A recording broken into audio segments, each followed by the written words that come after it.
Of tense, हम already तीनों tense complete कर चुके हैं, उसी के बेसिस पे हम कुछ क्वेश्चन करेंगे। In case you have not seen any of those videos, do watch those videos, क्योंकि उसी के बेसिस पे आज क्वेश्चन होने वाले हैं।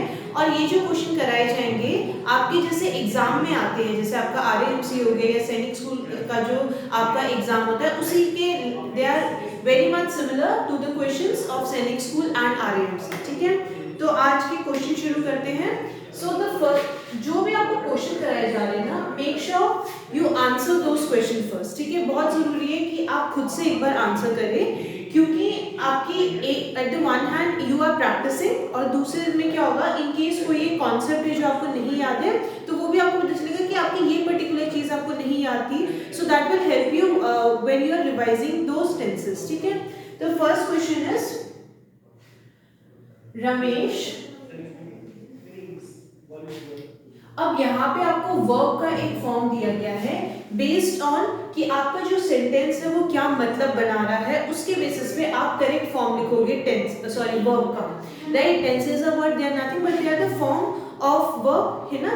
और ऐसे क्वेश्चंस अगर आप प्रीवियस ईयर के कोई भी पेपर देखो, आपके क्वेश्चन टेंस के बेसिस पे हमेशा आए और इस टाइप के भी आए हैं।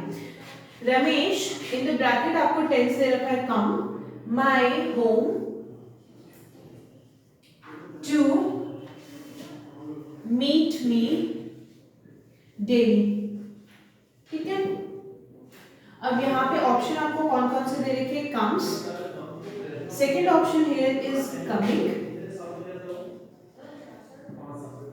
will come, और लास्ट ऑप्शन जो आपको दिया गया है has come, has come। ठीक है, now here Ramesh dash my home to meet me daily. हर रोज एक एक्टिविटी, एक ऐसी चीज है, ऐसा एक्शन है जो डेली बेसिस पे किया जा रहा है या एक रेगुलर इंटरवल पे क्या हो रहा है, रिपीट हो रहा है। तब आप कौन सा टेंस यूज करते हो, there we use simple present tense, है ना। तभी आपको बोला, बार बार ये बात बोली जाती है कि आप जो टॉपिक के क्वेश्चन कर रहे हो उसके पहले जो एक्सप्लेनेशन वाली वीडियो है वो आप जरूर देखिए। तो आपको जब सिंपल प्रेजेंट टेंस कराया गया था उसमें ये बात बताई गई थी कि सिंपल प्रेजेंट टेंस आप कहाँ पे यूज करते हो, कोई भी रूटीन वर्क वाली चीज है। Now here they are referring to something which is perform on a daily basis या एक रेगुलर इंटरवल में रिपीट हो रही है ना, तो आप कहाँ क्या यूज करोगे, वहां पे you will use first form of the verb. तो यहाँ पे only the first option that is comes, वो फर्स्ट फॉर्म में है। इज कमिंग, इन केस आप इज कमिंग कब लगाते हैं, जब ये आपका क्या होता है, कंटिन्यूस टेंस में, अगर आपका कंटिन्यूस टेंस वाला क्वेश्चन होता है, is coming is what, present continuous, will come future, और हैज कम भी नहीं आ सकता। ठीक है, तो what is the correct answer, it is the A part which is comes. ठीक है,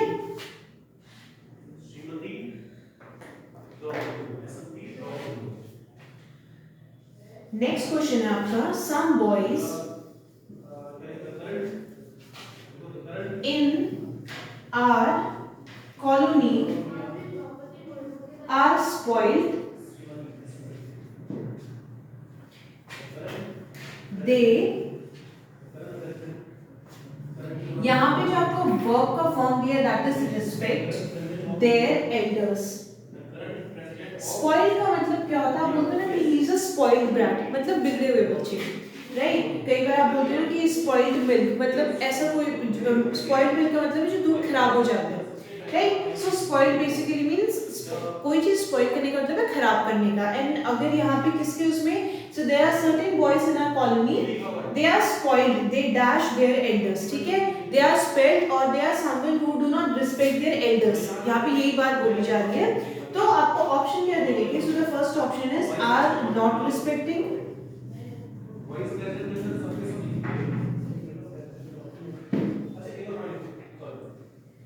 then it is do not respect,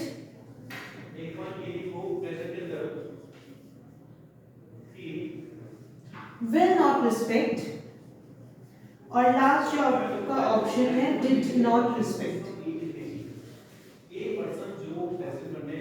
did not respect। अब देखो सेंटेंस का मतलब, सबसे पहले तो आप देखो कि सेंटेंस का मतलब क्या निकल के आ रहा है, right. Some boys in our colony are spoiled, they dash their elders. It's a general statement, ठीक है, rather than pointing at their day to day action या उनके एक पर्टिकुलर एक्शन को जो अभी कर रहे हैं उस पे वो फोकस नहीं है, but it's a general statement, ठीक है, एक बहुत जनरल स्टेटमेंट की बात की जा रही है। तो some boys in a colony are spoiled they, अब देखो यहाँ पे बोला जा रहा है कुछ हमारे कॉलोनी के बॉयज क्या है, they are spoiled, right, they are not well behaved और वेल मैनर्ड पीपल, तो वो क्या कर रहे हैं, अब इन फ्यूचर की कोई बात नहीं की जा रही है, राइट, और डिड नॉट रिस्पेक्ट मतलब पास्ट की भी कोई बात नहीं की जा रही है। तो यहाँ पे ये स्टेटमेंट किस में होना चाहिए, जनरल फैक्ट है, तो ये आपका प्रेजेंट में होना चाहिए। अब यहाँ पे दो ऑप्शन है, are not respecting, it is not present continuous, ठीक है, but do not respect, so they do not respect. कोई भी जनरल फैक्ट या जनरल स्टेटमेंट अगर आप बोलते हो वो किस में होता है, सिंपल प्रेजेंट टेंस में तो होता है, राइट। अब आ जाते हैं नेक्स्ट क्वेश्चन पे। आई होप आप जो भी क्वेश्चन कर रहे हो एक बार आप आंसर जरूर करो, right, pause the video if you want, ठीक है, या फिर आपको क्वेश्चन नोट डाउन करना है, व्हाटएवर मेथड सूट्स यू, ठीक है, लेकिन एक बार क्वेश्चन जो आपको कराए जा रहे हैं उसको आप खुद आंसर जरूर करो। नेक्स्ट क्वेश्चन है आपका, yesterday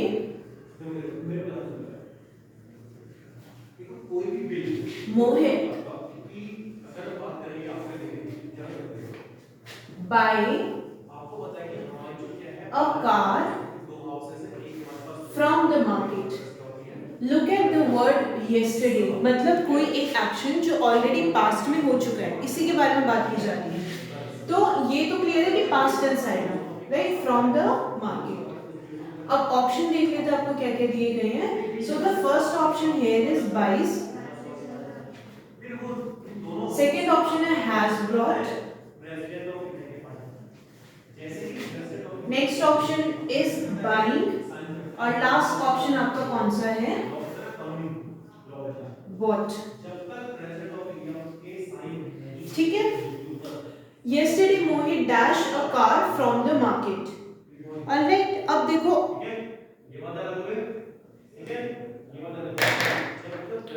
yesterday इसका मतलब क्या है, कोई एक एक्शन जो ऑलरेडी पास्ट में हो चुका है, राइट। अब यहाँ पे बाइस या फिर इज बाइंग नहीं हो सकता, क्यों नहीं हो सकता, क्योंकि आप देखो ये दोनों स्टेटमेंट जो है या फिर ये दोनों जो आपके वर्ब के फॉर्म दे रखे हैं ये आपको प्रेजेंट टेंस में दे रखे हैं, जबकि हमें कौन से टेंस की जरूरत है, because that is the action that is already happened, बीते हुए कल में हो चुका है, तो आपका पास्ट आ जाएगा। yesterday Mohit dash a car from the market, yesterday Mohit bought, है ना, कल का कोई एक एक्शन है भाई, वो मार्केट से क्या लेके आया, कार लेके आया, राइट, सो yesterday Mohit bought, ऑलराइट। यहाँ पे आपका वर्ब का सेकंड फॉर्म लगेगा और ये स्टेटमेंट किस में होगा, आपका सिंपल पास्ट टेंस में, ऑलराइट। नेक्स्ट क्वेश्चन पे आ जाते हैं।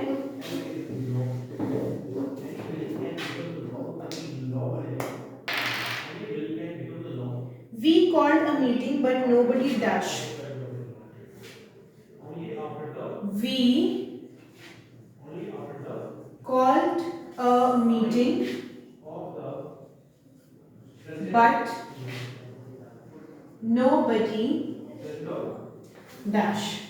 We called a meeting, ठीक है, called a meeting मतलब पास्ट की कोई चीज की, will सेकेंड स्टेटमेंट है comes, नेक्स्ट है came, has been coming, ठीक है। अब देखो आपको स्टेटमेंट में बोला क्या जा रहा है, सबसे पहले स्टेटमेंट का मतलब समझो। वी कॉल्ड अ मीटिंग, ठीक है, हमने मीटिंग बुलाई थी। आप हिंदी में भी अगर ये स्टेटमेंट बोलोगे हमने मीटिंग बुलाई थी पर कोई आया ही नहीं था या कोई आया ही नहीं, है ना, कोई आया ही नहीं था भाई, हमने लोगों को बुलाया पर कोई आया ही नहीं था, यही तो आप बोलते हो हिंदी में।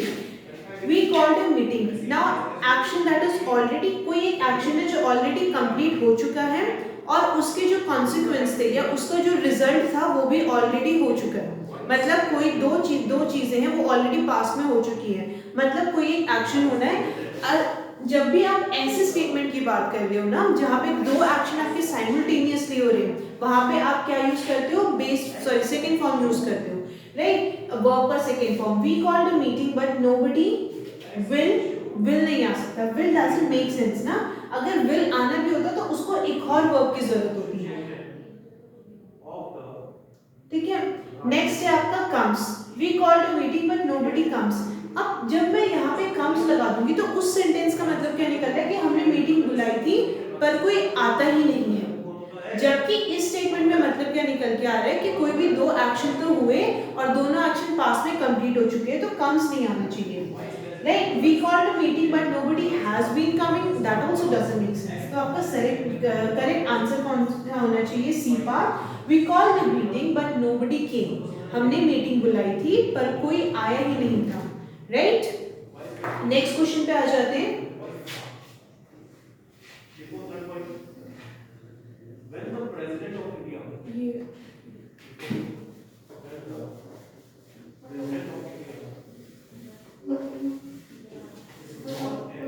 now next question is he is not available in his post, submit, यहाँ पे जो verb दे रखा है जो आपको चेंज करना है, that is submit his post पर available नहीं है, उसकी जगह पर कौन काम करता है? From 2 days, ठीक है। ऑप्शन है आपके was submitting,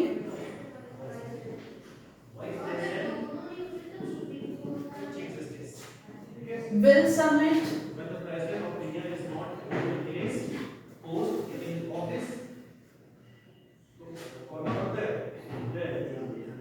has submitted,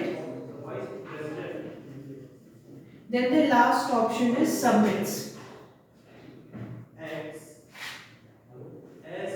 submits as a president,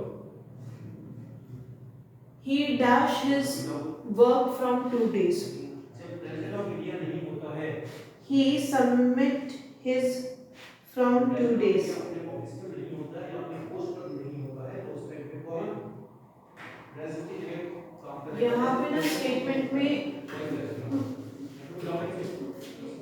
now this question,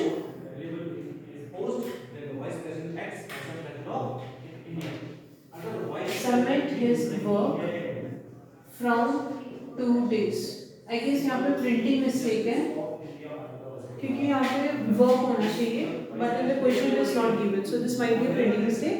He dashed his work from 2 days, he was submitting his work from 2 days, he will submit his work from 2 days, he has submitted his work from 2 days। यहाँ पे from भी नहीं for होना चाहिए correct statement, ठीक है। ये थोड़े माइन्यूट चेंजेस है क्वेश्चन में। So he has submitted his work for 2 days, he submits his work for 2 days। देखो he dash his work for 2 days, ठीक है, 2 दिन की बात की जा रही है। So he dash his work for 2 days, he has submitted, ठीक है।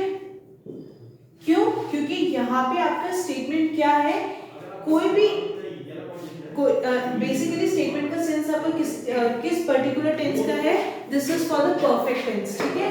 परफेक्ट टेंस और उसमें भी कौन सा टेंस? आपका प्रेजेंट परफेक्ट टेंस, ठीक है। नेक्स्ट क्वेश्चन है आपका,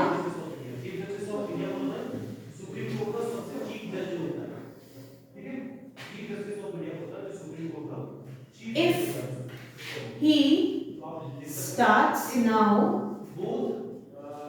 he reach his home in time। अब ऑप्शन आपको इसमें दे रखे हैं, is reaching, reaches, then it is has reached,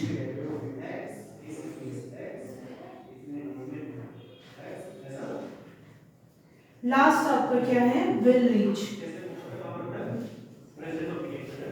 अब देखो स्टेटमेंट में क्या बोला जा रहा है, इफ ही स्टार्ट्स नाउ, अगर अभी वो स्टार्ट करेगा तब ही dash his home in time, ठीक है। इन टाइम, ऑन टाइम, जब हम प्रेपोजिशन पढ़ रहे थे उसका मतलब समझाया था मैंने, alright. If he starts now, अगर अभी वो शुरू करेगा तो फिर अपने घर वो समय से पहुंच जाएगा। All right, if he starts now he is reaching, नहीं, right, if he starts now he reaches his home on time, right. अब एक स्टेटमेंट के बाद जो दूसरा स्टेटमेंट है वो अभी हुआ नहीं है, होने वाला है, तो फ्यूचर में होगा, सो रीचेस भी नहीं होगा। If he starts now he has reached his home in time, ठीक है। अगर यहाँ पे होता है इफ ही स्टार्टेड नाउ, अभी अगर एक एक्शन ऑलरेडी हो चुका था तब जाके हैज रीच्ड आना चाहिए था, right. So the correct option is will reach. क्यों? क्योंकि अभी प्रेजेंट में कोई चीज होगी तब जाके उसके फ्यूचर में आपको इंप्लीकेशंस दिखेंगे। So if he starts now he will reach his home in time, ठीक है। नेक्स्ट क्वेश्चन पे आ जाते हैं।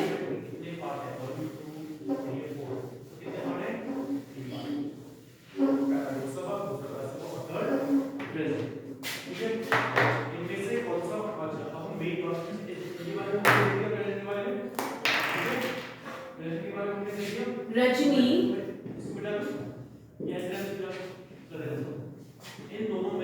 वर्ब आपको दे रखा है jump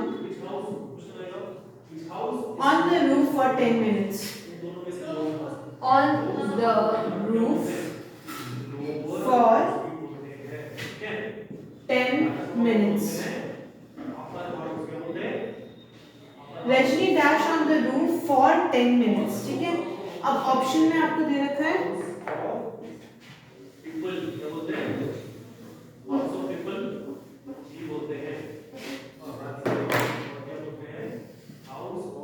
will jump, first option है आपका विल जंप, नेक्स्ट ऑप्शन है आपका इज जंपिंग,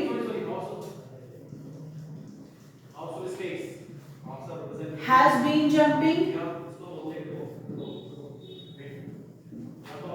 लास्ट ऑप्शन आपका है was jumping. Now here the reference of time is given, ठीक है। अगर आपको कभी भी प्रेजेंट कंटिन्यूअस और प्रेजेंट परफेक्ट कंटिन्यूअस में कंफ्यूजन हो, एक चीज याद रखिएगा, अगर रेफरेंस ऑफ टाइम दे रखा है तब आप प्रेजेंट परफेक्ट कंटिन्यूअस लगाओगे या फिर perfect continuous. In general statement की अगर बात करूं तो अगर टाइम का रेफरेंस है, टाइम के बारे में बात की गई है, तब आप परफेक्ट कंटिन्यूअस यूज करोगे। इन केस आपको टाइम का रेफरेंस नहीं दे रखा है, मतलब कोई एक एक्शन शुरू तो हुआ लेकिन कब खत्म होगा या कब आपको शुरू हुआ है, स्टार्टिंग और आपका एंडिंग नहीं पता है आपको, तब आप कंटिन्यूअस टेंस यूज करोगे। ऑलराइट, तो यहाँ पे देखो स्टेटमेंट में क्या दे रखा है, Rajni dash on the roof for 10 minutes. अब यहाँ पे टाइम का रेफरेंस दे रखा है तो आप क्या यूज करोगे यहाँ पे, परफेक्ट कंटिन्यूअस। ऑलराइट, ऑप्शन देखते हैं, विल जंप। अगर विल जंप मतलब फ्यूचर में कोई एक्शन करती हो, यहाँ पे ऑलरेडी बता दिया ना 10 मिनट से वो जंप कर रही है, तो इसका मतलब क्या हो रहा है कि भाई 10 मिनट से जगह मतलब ऑलरेडी उसने शुरू कर चुका है, राइट। तो यहाँ पे विल जंप नहीं आ सकता। Is jumping, here time reference is given, तो यहाँ पे प्रेजेंट कंटिन्यूअस नहीं आएगा। इन केस टाइम रेफरेंस नहीं दिया जाता तब आप प्रेजेंट कंटिन्यूअस वाला ऑप्शन सही करते हैं। Has been jumping, right, so it should be Rajni has been jumping, ठीक है। मतलब 10 मिनट से भाई वो क्या कर रही है, रूफ पे, शी हैज बीन जंपिंग का मतलब क्या हुआ, पास्ट में कोई चीज थी, शुरू हुई है और प्रेजेंट में भी चल रही है, राइट, और टाइम रेफरेंस दिया गया है। ऐसे टेंस में हम कौन सा यूज करेंगे, प्रेजेंट परफेक्ट कंटीन्यूअस टेंस, ठीक है। वॉज जंपिंग नहीं होगा। ऑलराइट, तो करेक्ट आंसर आपका कौन सा होना चाहिए, that should be the C1, has been jumping. Alright, now next question is the police dash chase this thief since January.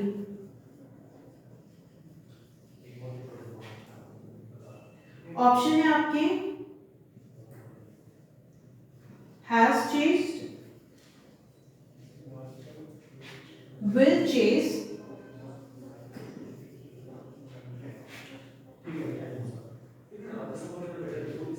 has been chasing, last option आपका have been chasing।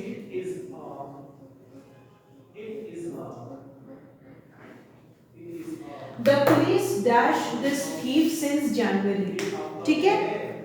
The police has chased this.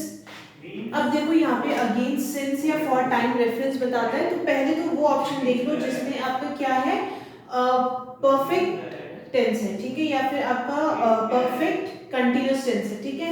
Will chase नहीं हो सकता, has chase नहीं हो सकता, has been chasing या फिर have been chasing, right. Now police आपका क्या है, जब भी आपका कोई पुलिस बेसिकली क्या है, it is referring to a set of people, है ना, जो आपके बेसिकली आपकी क्या है, स्टेट में आपका कोई स्टेट का जो कंट्रोल देखती है, दैट इज द पुलिस। तो यहाँ पे पुलिस जो है वो क्या है, कलेक्टिव नाउन है, राइट। और आपने नाउन में रूल पढ़ा होगा, अगर कलेक्टिव नाउन की बात की जा रही है और वो as a single unit use किया जा रहा है, राइट, सिंगल यूनिट यूज किया जा रहा है, जैसे कि आप बोलते हो heard of cattle is grazing बोलते हो, आर ग्रेजिंग नहीं बोलते हो वहां पे, राइट। तो यहाँ पे पुलिस जो है वो एक यूनिट की तरह काम कर रही है, तो यहाँ पे हैज आना चाहिए, राइट। तो it is has been chasing, right, the police has been chasing.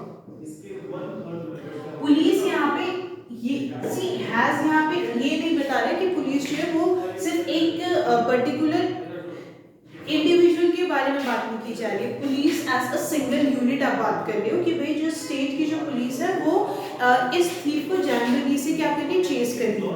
कहीं भी अगर टाइम रेफरेंस दिया जाता है ना, तो वहां पे आप वो ऑप्शन देखोगे जहां पे आपका ऑप्शन क्या है, परफेक्ट कंटिन्यूअस टेंस में, राइट। और कंटिन्यूअस टेंस में क्या होता है, आपका हैव का फॉर्म बदलता है, ठीक है। या तो अगर फ्यूचर होगा तो विल हैव बीन हो जाएगा, राइट, आईएनजी फॉर्म तो उसके बाद वर्ब का आएगा ही। अगर आपका प्रेजेंट होगा तो हैज या हैव हो जाएगा। इन केस आपका पास्ट होगा तब वो हैड आ जाएगा, had plus been plus first form of the verb plus ING, right. इसीलिए जब भी आपको यूसेज में एग्जांपल दिया जाता था तो आपको स्टेटमेंट के नीचे जो आप सेंटेंस के नीचे हमेशा क्या बताते थे कि स्ट्रक्चर क्या होना चाहिए, राइट। एक भी टेंस का स्ट्रक्चर याद कर लेते हो आप, और इनफैक्ट आप 2-3 बार भी यूज करोगे ना टेंस को, तो आपको याद भी करने की जरूरत नहीं पड़ती, वो ऑटोमेटिकली आपको क्या होता है, याद हो जाता है, right. So these were certain questions related to tense. I hope आपने एक बार खुद सारे आंसर जरूर किए होंगे। इन केस कुछ क्वेश्चन थे जो आप खुद आंसर नहीं कर पा रहे हो, तो go through those video again where I have done the explanation of tenses, ठीक है। इससे क्या होगा, आपके कॉन्सेप्ट बिल्डअप होते हैं। और क्वेश्चन करना जरूरी क्यों हो जाता है, एक बार आपके कॉन्सेप्ट बन गए तो आप उसको अप्लाई कैसे करोगे, या फिर क्वेश्चन किस तरीके के आते हैं वो भी जानना जरूरी है। टेंस के क्वेश्चन हमेशा से आते हैं, आप कोई भी डिफेंस रिलेटेड एग्जाम के लिए प्रिपेयर कर रहे हो, पर आपको टेंस से रिलेटेड क्वेश्चन जरूर मिलेंगे, या तो वो फिलअप्स वाले फॉर्म में होंगे या एरर आपका डिटेक्शन वाले क्वेश्चन में होंगे, पर आते जरूर हैं, राइट। और टेंस हो गया, वर्ब हो गया, नाउन हो गया, ये कुछ ऐसे टॉपिक है which are very much interrelated, और इनके रूल्स जो होते हैं या इनके यूसेज जो होते हैं वो आपको दूसरे पार्ट ऑफ स्पीच में भी हेल्प करते हैं, right. So this was all for today. और अगर आप दून ऑफिसर्स एकेडमी के ऑफलाइन बैचेस से जुड़ना चाहते हैं तो स्क्रीन पर जो आपको नंबर दिए गए हैं, you can contact on those number for your enrolment. So thank you everyone and have a good day to you.